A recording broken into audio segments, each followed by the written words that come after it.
Mauricio, gracias por estar con nosotros. Al contrario, gracias por invitar. Lo primero que quiero preguntarte es si esta obra nació como una novela propiamente dicha. Nació como un chiste, nació como un impulso de hacer reír en pandemia, que era necesidad terapéutica, estábamos todos encerrados, y nació como posteos en una red social, apareció como relatos con los cuales cagarnos un poco de risa de nosotros mismos.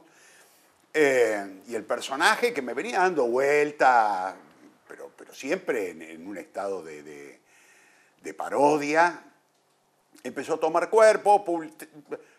Tenía imagen de 2 relatos. Escribí 2 y me di cuenta el viejo mecanismo. 1 unidad, 2 variedad, 3 multitud. Si escribís el tercero, no parás más. Aparece la saga. Claro. Llegué al tercero y empezaron a aparecer en catarata las imágenes, pero también empezó a aparecer la energía de la demanda. Las redes sociales tienen eso, uno labura on demand. Che, qué bueno esto, escribí, mandame, mete otra, ¿cuándo sale el nuevo capítulo? Y el día que leí capítulo, me empecé a asustar un poco.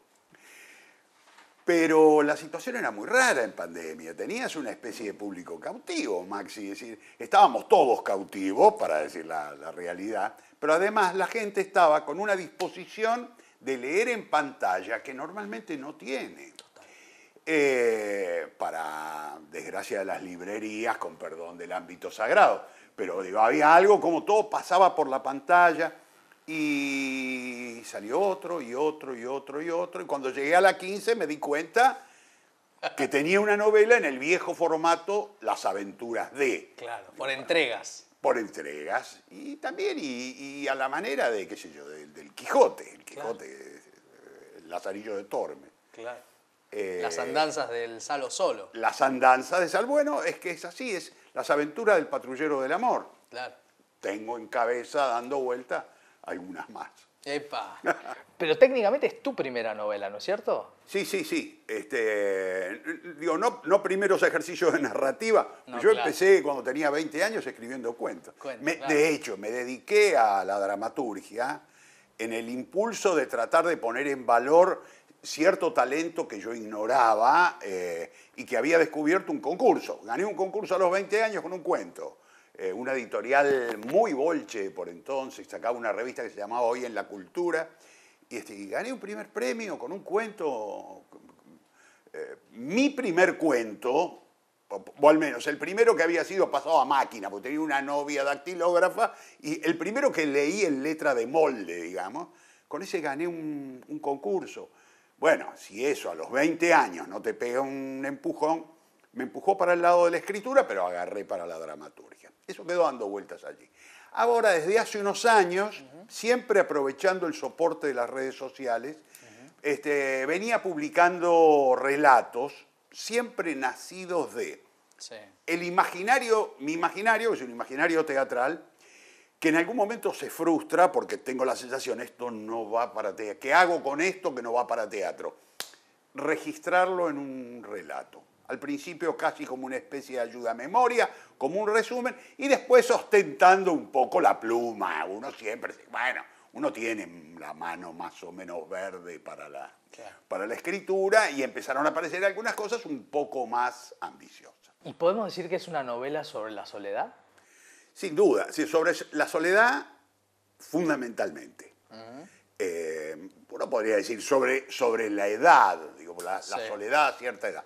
Pero fundamentalmente es la soledad. Mira, leí el otro día a este filósofo coreano de moda, Byung-Chul Han, el último libro que yo los consumo medio como maní, ¿viste? Maní con cerveza. Voy salteando, por ahí no me gusta alguna cosa y le voy adelante. Pero la verdad es que el tipo tira algunas cosas muy interesantes de pensamiento contemporáneo.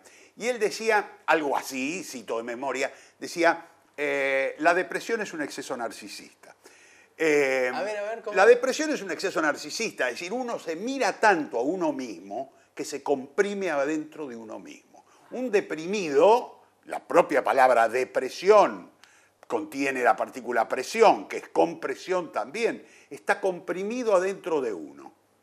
¿Dónde salimos de la depresión, Maxi? Cuando nos extendemos hacia afuera. ¿A dónde nos podemos extender? Sartre dice, es solo frente a otro que el yo aparece y se manifiesta. Es solo frente a un otro que el yo aparece y se manifiesta. Nosotros nos dilatamos, nos extendemos, vamos afuera de nosotros mismos en otros. La depresión es soledad, la alegría está siempre en el otro. Mi generación viene de valorizar mucho aquella frase del infierno son los otros, sartreana también. Mal interpretada, dicen algunos. Mal interpretada, dicen algunos, pero en todo caso, para nosotros siempre fue... sentencia, ¿no? La sentencia, el infierno son los otros. Perdemos de vista que el paraíso también son los otros. Que en realidad el amor, la amistad, la fiesta, la orgía por volver a los orígenes, el descontrol, viene con otros, nunca solo. La novela habla de la soledad porque hay un momento en el que, mira, ayer, no sé si ayer o hoy tempranito, leyendo en alguno de los diarios que leí, me parece que en La Nación, una nota diciendo que quienes viven solos tienen una no sé cuánta posibilidad más de muerte temprana. Es decir, se acelera la posibilidad viviendo solo. Es decir, no es que vivir solo es malo, es que vivir acompañado es bueno. Claro. Y acompañado no es solamente pareja, es vivir en grupo, somos seres sociales, nos extendemos en otro. Bueno, yo hago teatro y el teatro no es otra cosa que un ritual de comunidad, un ritual de convivio. Convivimos frente a un relato. Yo creo muchísimo en eso. Esta novela viene a hablar de un señor viudo que un día descubre que solo duerme cuando se clava el ribo y que así todo duerme mal y que no hace la cama hace semanas y que empieza a entrar en ese estado de desesperación hasta que un buen consejo lo larga a circular. No siempre cuando circula le va bien. No. Más bien, en general le va mal. Sale a buscar pareja y hace algo en lo que yo creo que es el perseverar. Total. Entender que el galanteo es también un estado, que no es solamente un medio, que no es solamente, bueno, el galanteo es para conseguir, sino que tiene que ver con un estado.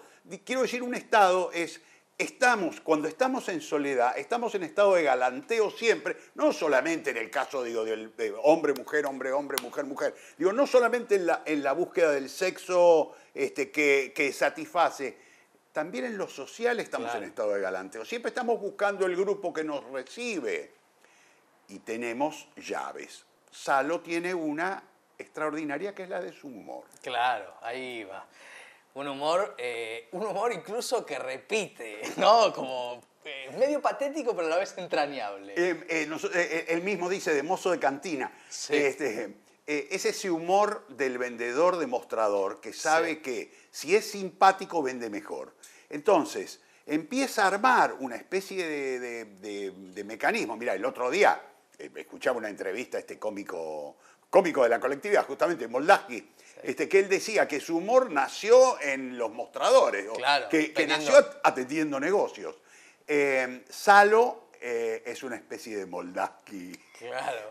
Sin esa suerte profesional, pero que pone en valor también su simpatía y también empieza a darse cuenta que no siempre ese humor es un humor valorizado y que hay que cuidarlo, que hay que cuidarse, que también el exceso de humor es patético. Sí, efectivamente, tiene eso. Sí. Mirado desde nosotros, lectores, lo vemos como alguien en esfuerzos desusados por encontrar lo que busca. Sabemos cuál es el lugar del humor en tu obra, pero ¿cuál es el lugar del humor para este tiempo? ¿Es un antídoto? Yo lo considero un acto imprescindible. El humor es un acto imprescindible. Me parece que no es casual que haya nacido en pandemia este impulso mío de escribir una novela cómica, que es un género, un cacho anacrónico. Ya nadie escribe novela cómica, entre otras cosas, porque está considerado género menor. Y quien incursiona en la literatura tiene miedo de quedar salpicado por esa condición de género menor. Yo no tengo ese problema, porque mi oficio es la dramaturgia. Pero la verdad es que veo muchos escritores que miran con reserva y con temor la posibilidad de eso. ¿Por qué? Porque en el humor las patinadas son estruendosas, Maxi. Sí. Porque no hay nada más horroroso que intentar hacer reír y que del otro lado no aparezca ni siquiera la sonrisa. Le pasa a Salo también. Le pasa a Salo sin parar. Escribir un texto de estos tiene el mismo desafío.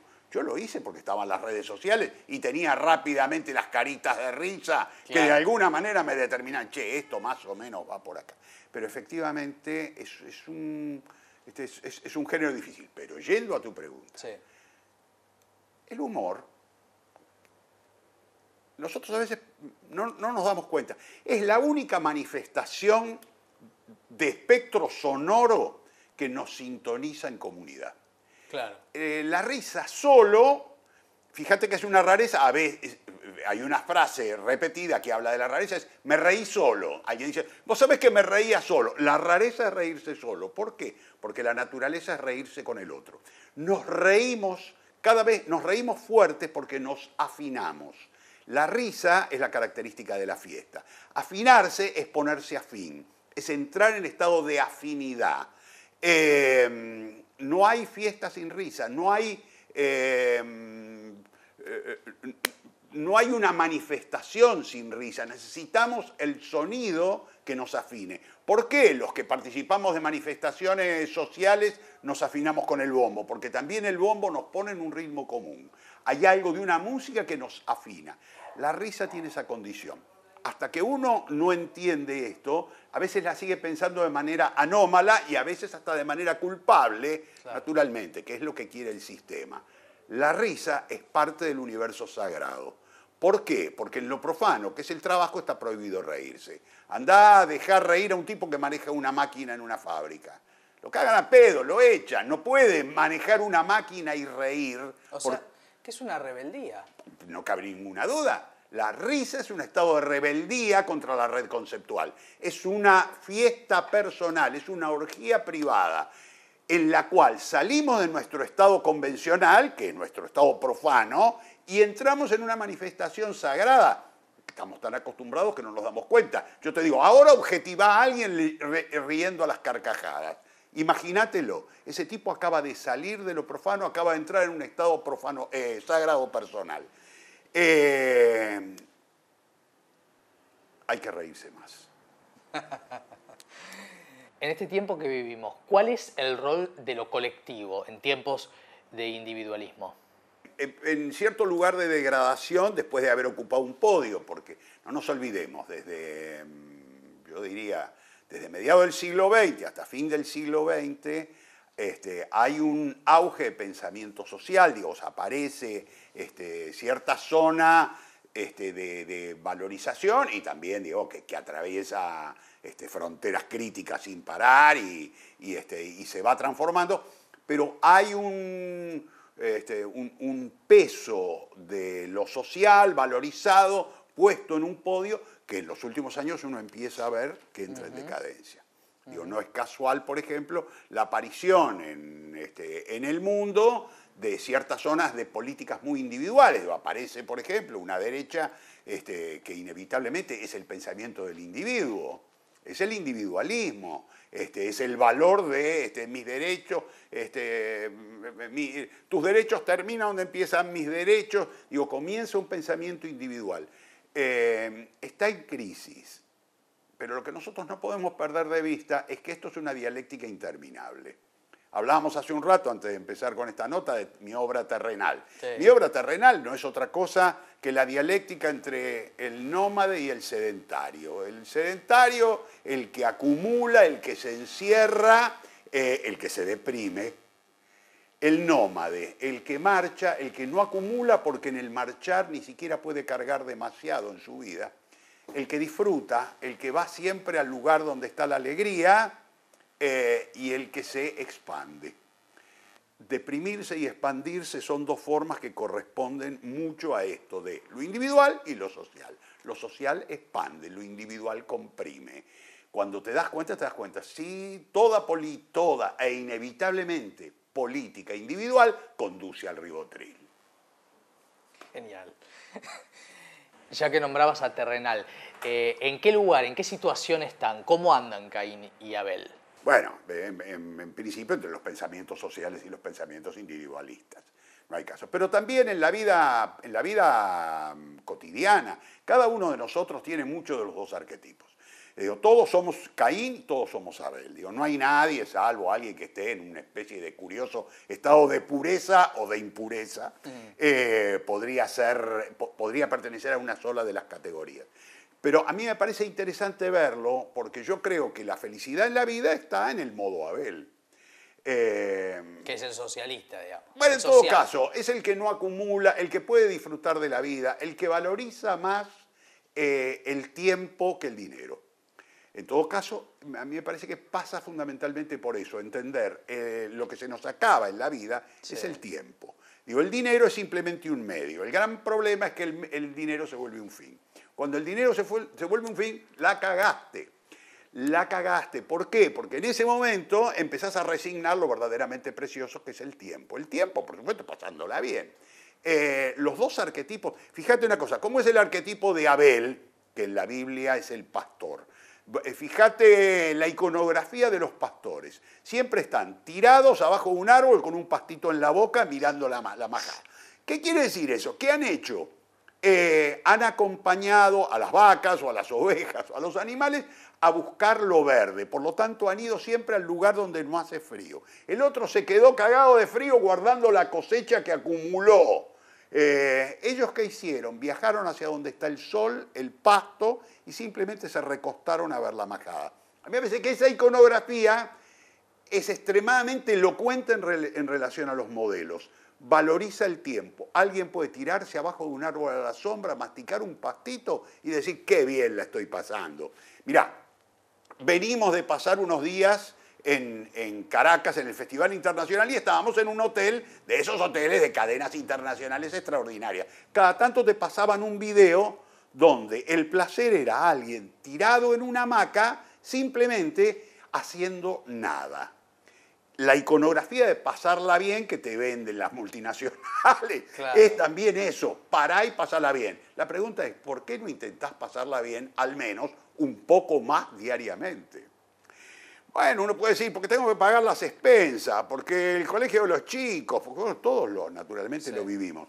El riesgo es que nosotros asumamos que eso es la vida. Lo que la vida es esa acumulación, que la vida es esa búsqueda interminable de un estatus y perder de vista que lo bueno es tirarte a la sombra con una pajita. Si podés todos los días, mejor. Y en este escenario la pregunta es, ¿cuál es el rol del arte? El fundamental. Fíjate, nuestro cerebro funciona con algo que nosotros llamamos la red conceptual. El cerebro optimiza recursos igual que un disco rígido. Hace exactamente lo mismo. Tiene un mecanismo que se llama parsimonia, que es el ahorro de energía. Para ahorrar energía lo que hace el cerebro es borra todo lo que no le sirve para armar circuitos muy rápidos de resolución de algo. Vos cuando manejás el coche no pensás, maneja tu cuerpo, vos venís haciendo otra cosa. El gran problema de la red conceptual es que tampoco te deja salir de los círculos. Si los círculos además son perniciosos, la pasás mal. Si vos tenés círculos obsesivos, temores, bueno, lo que nosotros llamamos rollo. ¿Qué hace el arte? El arte es la única posibilidad de acceso cotidiano a un punto de vista diferente de la realidad. También tenés la filosofía, pero es difícil. Tenés el psicoanálisis, pero es caro. Tenés la religión, pero a la larga te la cobran. ¿Cuál es el cuarto? ¿Cuál es el cuarto? El arte, Maxi. No hay otro. Leer un libro, estamos en un lugar donde vos, pero además agarrás ese libro y ese libro te va a llevar a otro lado y de pronto lo que vas a descubrir es, che, pero yo me proyecto en esto. Los libros que te gustan son libros en los que te podés proyectar siempre.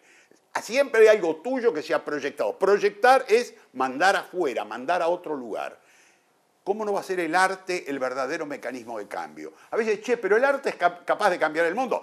Pero claro, Gil, que es capaz de cambiar el mundo. Solo que vos le pedís que lo cambie de un día para el otro y el arte cambia granito de arena sobre granito de arena. Pero a la larga crea la playa. El consumidor de arte está encontrando siempre puntos de vista diferentes sobre sus propios problemas. Yo he tomado decisiones empujado por un poema. Wow. decisiones de mi vida empujado por un poema. Qué maravilla, qué maravilla. ¿Y en qué anda tu escritura por estos días? Mira, ahora estoy luchando con una obra de teatro que empecé antes de la pandemia y que se me revela. Tengo muchas ganas de escribirla, tengo la sensación de que hay ahí algo que me expresa y escribí una primera escena que me gusta mucho y se me revela la estructura. Vos sabés, en la Biblia original del teatro, la poética de Aristóteles dice una acción única, tensa y contada por la menor cantidad posible de personajes. Para mí sigue siendo una receta muy valedera. Esa acción única y tensa exige encontrar los puntos de inflexión de la historia para poder contarla mejor. Y no los estoy encontrando. Estoy luchando contra eso, pero me pongo ficha.